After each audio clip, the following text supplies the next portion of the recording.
Coalition ay isang nagkaisang grupo ng mga organisasyon na nagtaguyod ng transparency, accountability, peace and security.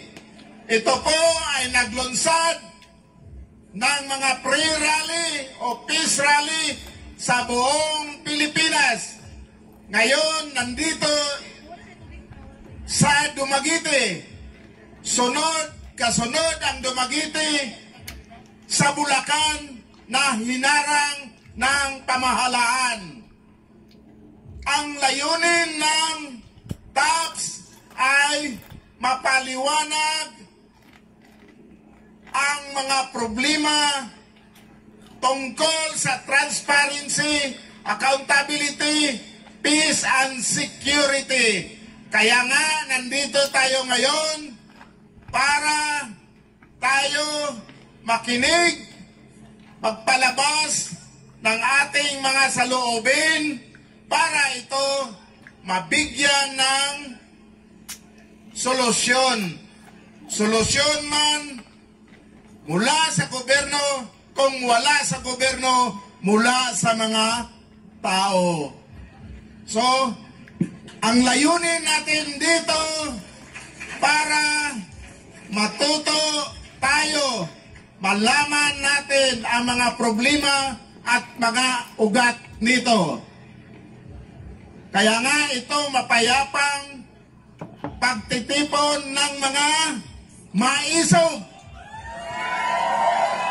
Maisog! Hakbang ng maisog!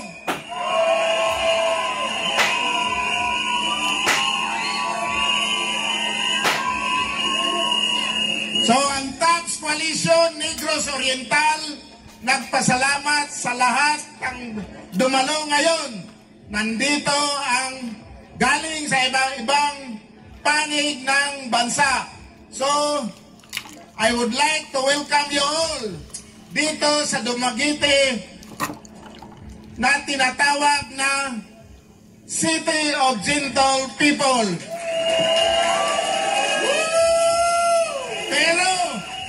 Pero napahiran ito ngayon ng hindi magandang karanasan dahil ang permit na binigay ay binawi.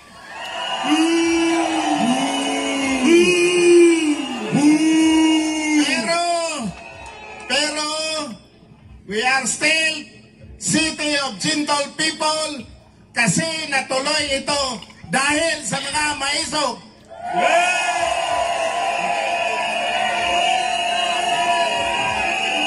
So sa pangalan ng TAPS Coalition at taga Dumaguete at saka Negros Oriental, welcome po kayo dito lahat.